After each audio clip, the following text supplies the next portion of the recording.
Welcome to the Off Tackle with John Fina show on the Overreaction Sports Network.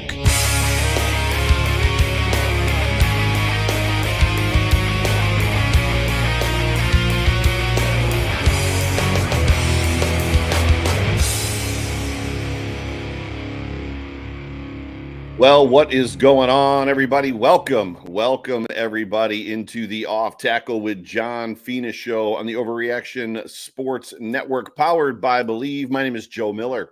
You can find me on Twitter at Joe Miller Wired. That guy sitting right over there is John Fina. You can find him on Twitter at John Fina, former offensive tackle for the Buffalo Bills for a decade, if I'm not mistaken. John Fina, correct? A decade? Only a decade. Only a decade. That's 10 years. Please do us a favor. Please please subscribe. Whatever platform you are consuming this vidcast on right now, please like it. Please subscribe. Leave us a comment. Get into the notes, the comment section. Do all that stuff. Also, if you're consuming this as a podcast after the live video, please please subscribe, rate, review, tell a friend. All of that good stuff. But it is so good to have every single one of you joining us. John, my man, it's of the day that we're recording this, it's Wednesday, media day for the Bills. How are you feeling? You were at the game. Tell us the experience of being in Houston and how this whole thing shook out for you.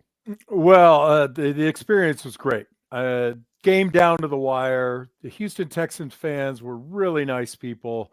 I didn't see in my area or anywhere else around, any poor behavior by anyone. Hard-fought game.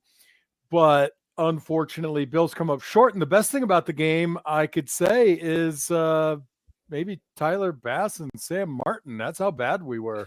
I mean, just inconsistency and undelivering, not delivering, no delivering when we really need it, when you got to have the touchdown, when you got to have the drive, the play calling, the adjustments. It was pretty awful. I think the only other saving grace, aside from the two people that actually kicked the ball in a game called football, is that at least we lost on the road to a fairly good team that's on the rise, rather than losing to somebody awful at home. And that's a quick summary, Joe, but it was pretty rough to watch in places. Gotcha. Well, before we get into the rest of this game and get into some plays and some film breakdown that you're going to do for us, we have a new sponsor for the Off Tackle with John Fina show. And John is going to talk to you about Big Bear Barbecue Supplies in, Buffalo, New York, but he's in Depew, New York, the only barbecue supply store in Buffalo. Hey, everybody, you could see it on the Chiron right there with Joe and I, Big Bear Barbecue Supplies. Are you a barbecue master? Do you want to be a barbecue master? Are you part of the Grills Mafia, or is your application still pending? Do you want to be king of the street in barbecue? Do you want a unique rub or sauce for your game day or tailgating experience? Come by and see Mean Joe Green at the Big Bear Barbecue Supplies in Depew. In Depew. Not 425 French Road in Cheektowaga, but in Depew. Matching addresses. Make sure you make it to Depew. It's right by Antoinette's. Everybody knows where that is on Transit, Buffalo's only barbecue and grilling supply store. Hey, Joe loves our local companies and supports many. Being local himself, he loves all things Buffalo. He supports over 12 local companies and has brands, tons of brands, including 19 national brands, with more coming soon. Joe loves to share his sauces and rubs. He also loves to share his knowledge. Why don't you get on over there, pick his brain a little bit? He's going to help you out. You could take some of his classes, barbecue journey as it is. You'll get to sample everything that you cook with him, take the recipe home, replicate it at home. And I'll tell you what, just because I love you all, walk in through the door, raise your arms up high and say, John Fina from the Overreaction podcast sent me, and you'll get 10% off your purchase and a secret door prize. Ooh. Come on out to Big Bear Barbecue Supplies in Depew on 425 French Road. Awesome. I have been to this store. Joe Green does a very good job. The store has a ton of rubs that actually, some of them we're already planning on getting into yours and Jerry's hands, stuff you cannot buy anyplace else in Buffalo. and it's not the typical national stuff that all kind of sort of tastes the same. Like the stuff that he has is freaking dynamite. So yeah, head on down to Big Bear Barbecue, 10% off just by saying John Fina from Overreaction sent me, and you'll get an Overreaction door prize. But I'll leave the graphic up for a couple of minutes for everybody. But getting back to this football game, I felt bad for you, and you were somewhat live chatting in the Discord through the whole thing, which was even more impressive to me, just because there was a lot not going on to the point that it required paying attention. Like what is happening? Why is this going so sideways? It was a little bit baffling. The funny part about it too, John, and I don't know where you were pregame.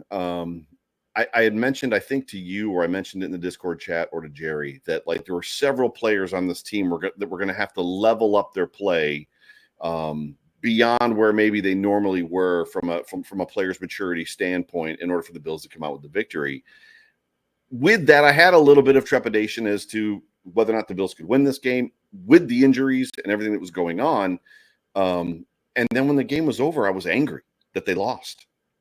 I was mad, but it was the way that they lost. I just was not particularly happy with what I witnessed. Well, when you say at the end you didn't like the way it ended, I think you might be referring to the clock management and the play call decision making.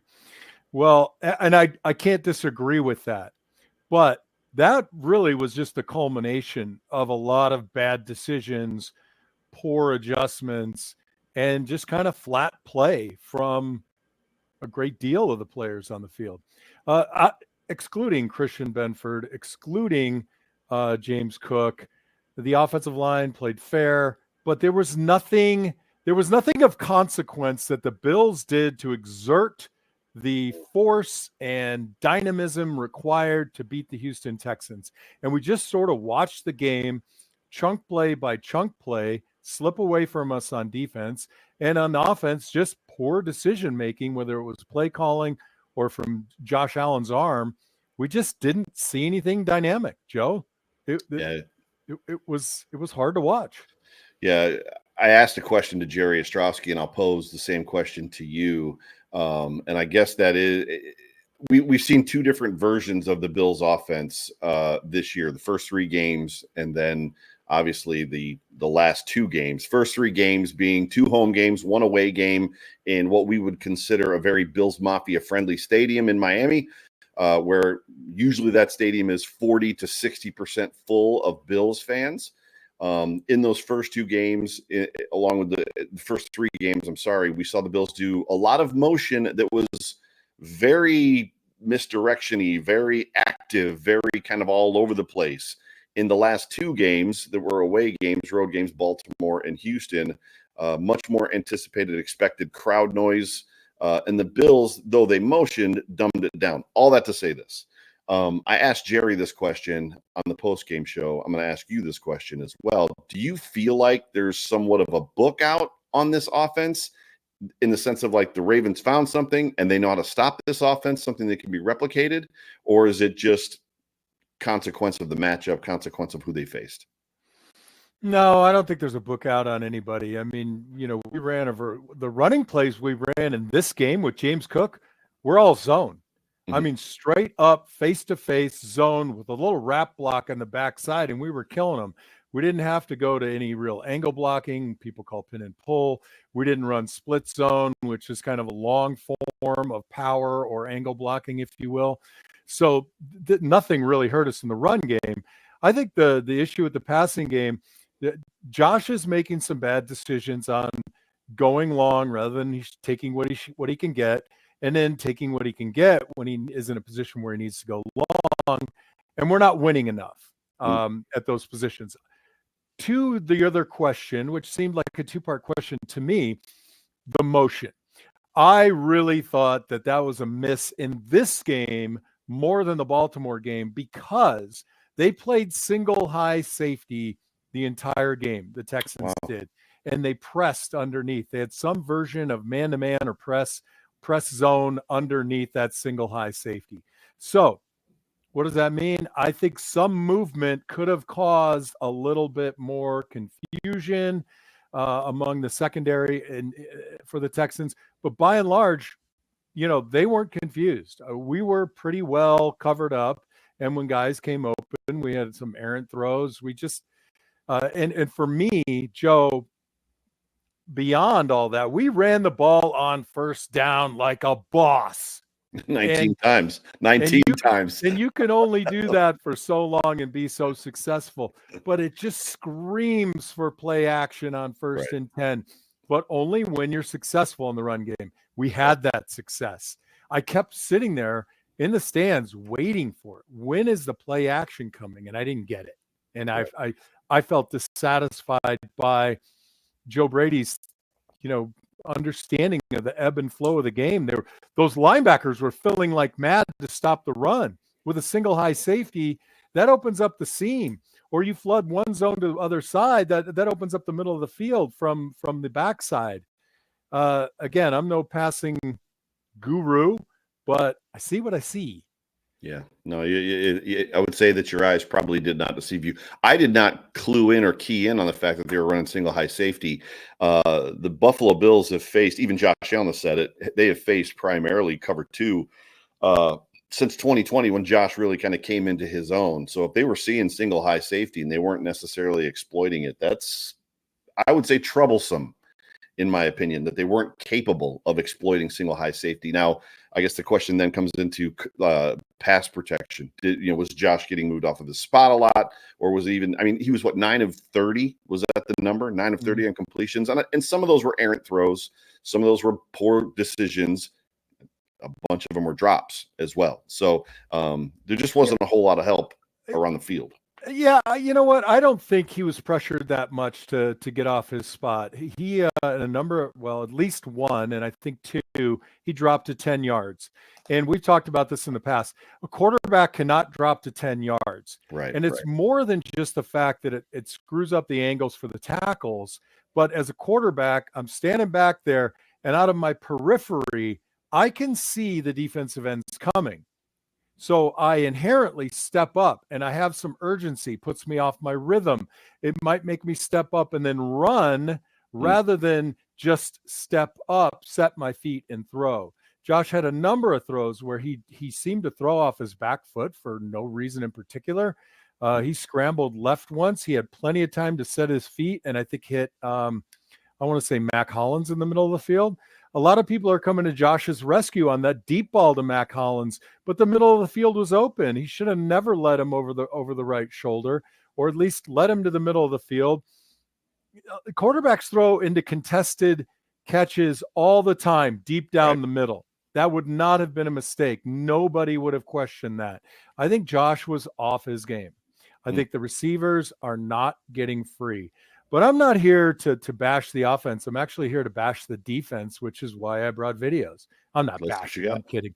I root for our team, Joe. You know that. I don't bash. Nobody took that negative. Yeah, players have bad games, but can we get into a little film study real quick? Yeah. Only if I can remember how to operate the machine. All right. Let's see if I can bring this up. And there we go. Add it to the stage. All right. So the first play I chose was very simple. We run our linebackers up into the A gap. The running back begins the play on the right side of the quarterback, but before the play begins, you can see he motions over to the left side of the quarterback. Look at the defense. You got Cole Bishop on the 45-yard line. We have a corner at the line of scrimmage. There's two receivers outside the defensive end. Right now, it's 2 for 2. The math works. But in a moment's time, there's the running back on the left side of the quarterback. Now, who's got him? This was a great adjustment by them. But where's our adjustment? Where's the understanding that you are now absolutely outflanked? All they have to do is get Ogunbowale into the flat, and Cole Bishop, and I think that's either Benford or Rasul Douglas, they don't have a choice. They got to cover their men down the field. There's the opening. Ball goes out to him, 10 yards on the catch, another 15, 20, almost 25 on the play itself. Whether it was the first time they showed that or not, Joe, you have got to understand that you cannot be outflanked defensively. Right. Do I need to show it again? It was pretty damn clear. We're in the A gaps. We got a safety up high. We got a corner on the line. They outflank us 3-2. We don't roll coverage, and we don't pull the linebacker out of the A gap to run into the flat. Throw it up one more time. Is it a missed assignment? Is it a missed call? Is it what do you feel It's that not is? a missed assignment because we have Dorian Williams and Terrell Bernard right here. We're going to pressure, okay? But this adjustment from the running back to the left side outflanks us. Gotcha. So that I think that's the part I'm missing. So originally, Agumbawale was on CJ Stroud's right, and then there it is. There's the motion right there. Okay, gotcha. Yep, now I see it. So once he goes to that side, but what is the thinking from the defensive end there or the defensive backs that he's there for protection because the pressure's coming?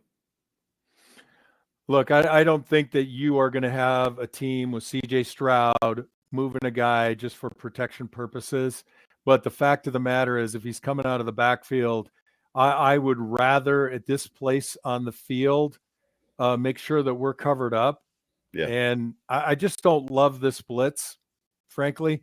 I don't love showing the A-gap blitz because it just tells the offense what you're going to do. Now, sometimes they bail, they back out. Right. But if you don't, that's a free guy. That's an easy throw.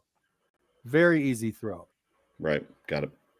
And makes sense. You're right. It does cut both ways. Maybe they're bringing him over there for protection.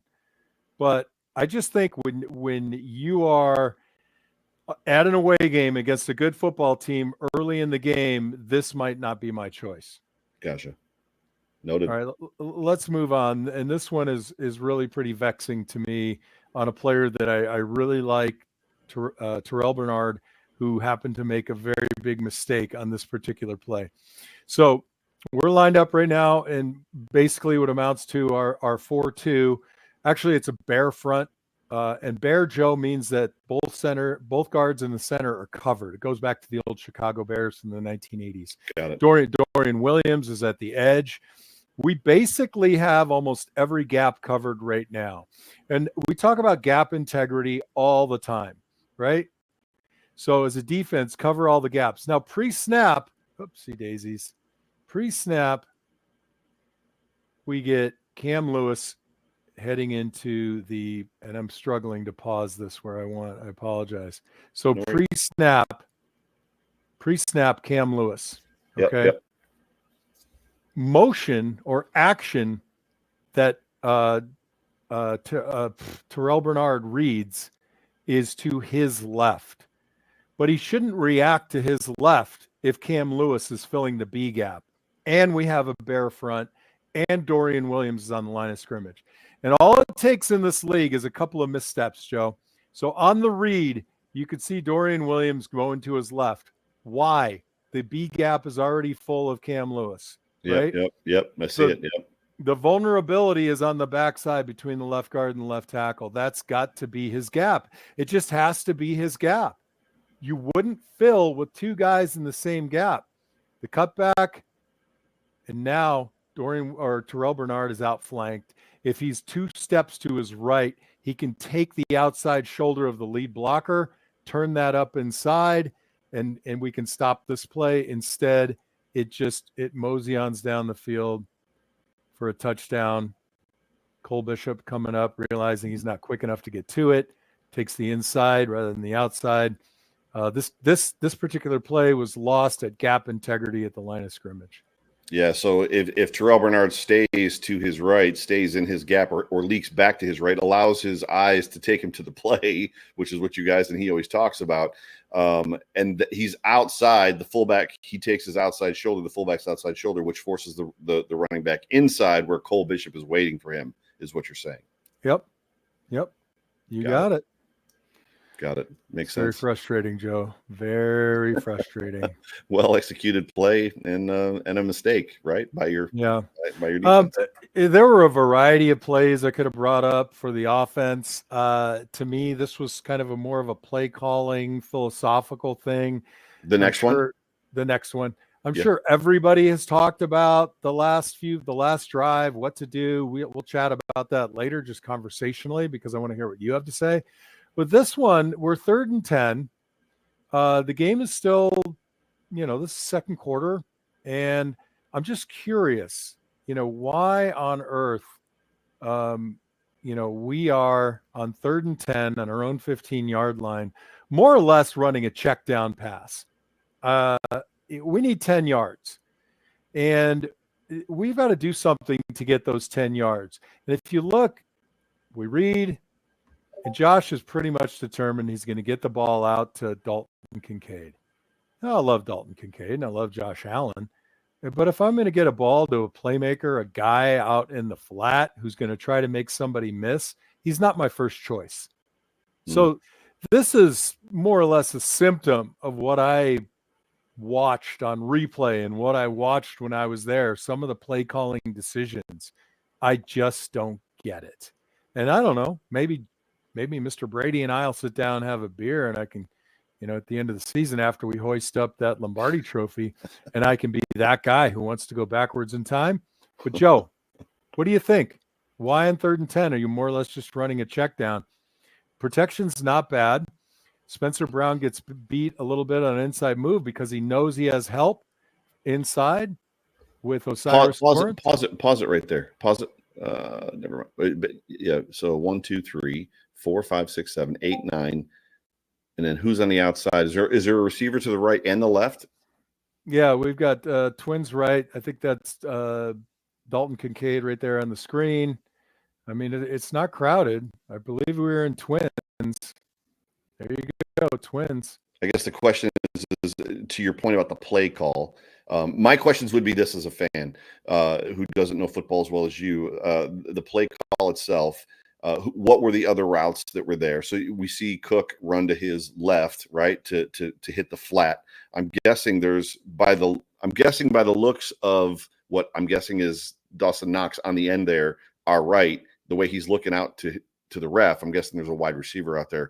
What are the routes, and what did Josh see that sent him to Dalton? And was it truly a mistake, or is that where the play is supposed to go? And if that's where the play is supposed to go, to your point, why are we running this play on a 3rd and 10, especially that backed up that far into your own zone on your own 20, right? Well, I just look at Josh. If he's making some sort of an adjustment right here, frankly, if you're going to make an adjustment, change the play altogether, because if you're adjusting to get the ball out, and he immediately looks that way. This isn't scan the field, look at the backside, see who wins. And what really kind of bothers me about this is that is not an aggressive defensive front that we're looking at right now. So trust your offensive line. They've been pass protecting really well the entire year. What's the hurry to get to the ball out to the flat on a 4-yard pass against 3rd and 10? Actually, depending on how they spread, there's a chance he could get it, right? So, I mean, run it real quick. Let's see what the offensive line does to the defensive line. Well, who comes? Protection was good. Torrance helps. Yeah. Torrance helps bail out Spencer, who loses the guy inside a little bit. But we're in good shape right here. He's high and dry. He holds that ball. He could take it down. The linebacker's vacating the space. Conceivably, he could take that between Dion and Edwards, or perhaps McGovern and Edwards, and pick up that with his legs. It's a little vexing to me. Could it have been a give up play? A lot of times we'll see offenses on 3rd and 10, 3rd and 12, 3rd and 17, run a draw play or a delay play right up the middle. Like, let's run a safe play that'll get us 4 or 5 yards before we punt. Could it have been just a safe play? I don't think a draw play against that is a give up play. With just 5 guys in the box and 5 blockers, you got a chance to pick up 11 yards. Yeah. It vexes me. I just don't understand why, if you make an adjustment at the line, that adjustment isn't for something that's going to get to 7 or 8 with a guy that can get you 2 or 3 more. I think the ball was thrown too shallow or too short, and you're asking a guy to get 5 yards and beat a guy when he's a tight end. And he's a great athlete, but I don't think he's the guy to make that cut, make that turn, and move upfield. Gotcha. Ladies and gentlemen, you're tuned in to the Off Tackle with John Fina show. We've got a couple more minutes with John. And before we get to our final thoughts about this game and maybe more or less things that we got to clean up going into the Jets game, Jerry and I have an exciting kind of announcement to let you know about. So pay attention to this video real quick, and then we'll be right back. The inaugural Buffalo Bills fan cruise. You don't want to miss this with the Overreaction Buffalo podcast live in the Royal Theater. Eric Molds, Jerry Ostrowski, John Fina, Overreaction Buffalo podcast on the world's newest, smoothest, grandest cruise ship, Royal Caribbean's Utopia of the Seas. March 3rd, 2025. 10 restaurants included, 13 bars, and we are including the deluxe drink package. Order any type of cocktail you'd like at any bar, and make sure to order the specialty Buffalo Bills cocktails. All right, Bills fans, we only have a certain amount of these rooms, so you better get to our website quickly. BuffaloBillsFanCruise.com. On Utopia of the Seas, you don't want to miss this. Meet and greet with the players, VIP events, Bills trivia. It's all right here for you. March 3rd, Utopia of the Seas. BuffaloBillsFanCruise.com.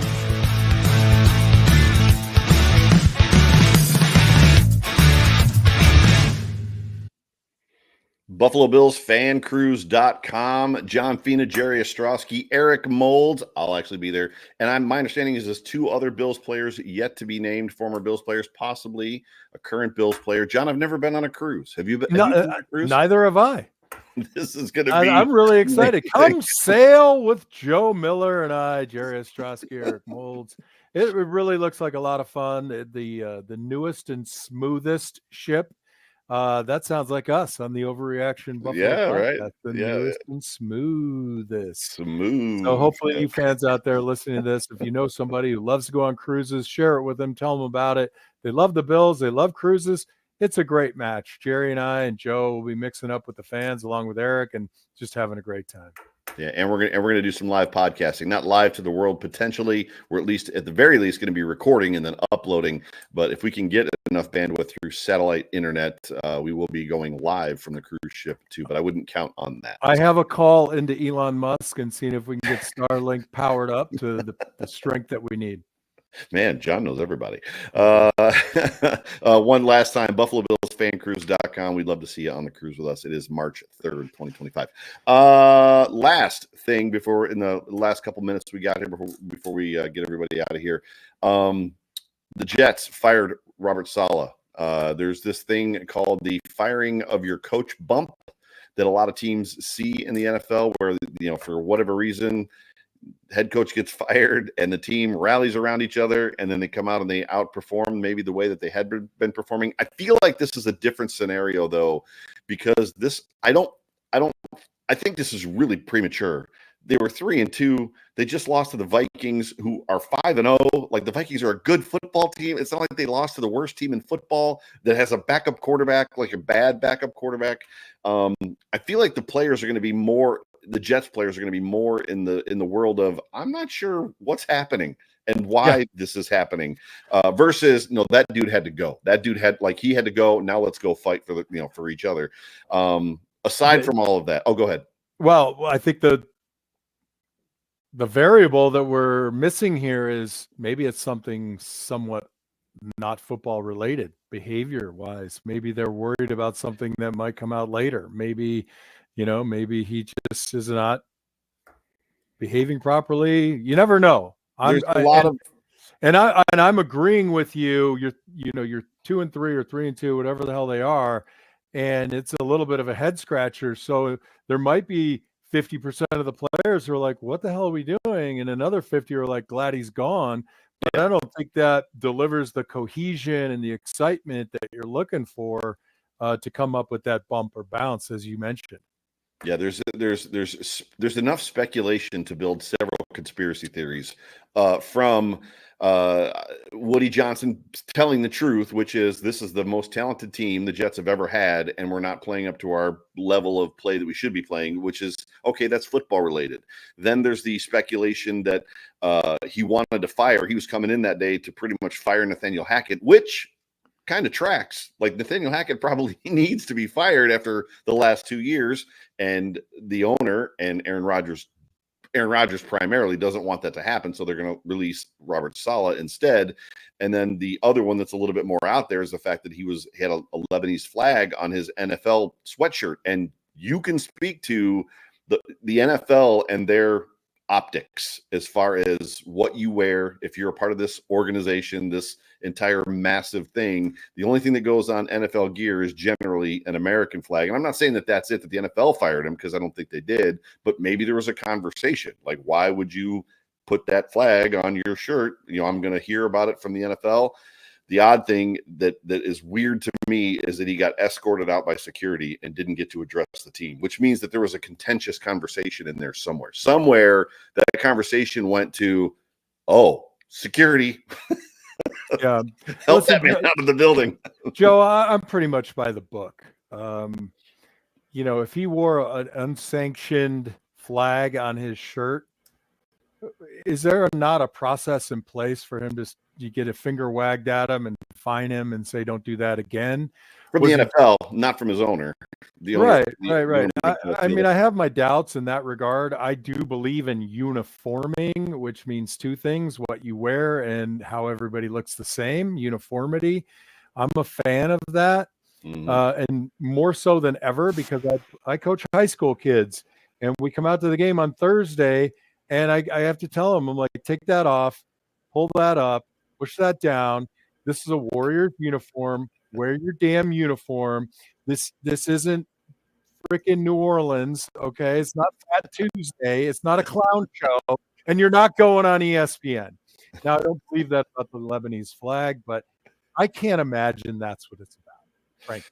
I think that's the smallest possibility. Well, actually, the smallest possibility might be Woody Johnson just deciding that they're underperforming, but it's definitely down there at the bottom. I think the real reality is he was probably wanting to fire and had told Woody Johnson, I'm going to fire Nathaniel Hackett today. So he met him at the door and cut in front and said, he's not out, you're out. Pound sand, security, take this guy. I wonder if he even got it, favorite pen out of the middle drawer, for God's sakes. That's we'll ship you your stuff. Getting past all of that real quick, maybe one or two things the Bills need to clean up or do better in this game, which is probably going to be a little more crowd friendly, not as bad as Baltimore and the Texans, but not quite Miami. What are your thoughts on what the Bills need to do to clean up and get back on the winning track? All right, they got to scheme better to get our wide receivers open. There's got to be some wrinkles that Joe Brady can offer, whether it's formation or motion. Joe should really be going back and looking at, where am I on the field? What position are we in the game? Where's my play action? I think his play calling kind of got a little goofy when the field got tight, when we were threatening. It just didn't look smart. It just didn't look like it was in the flow of the game. Defensively, we've given up some yards on the edge. I would make sure that we're shoring up the edge on run, stretch zone, that kind of thing.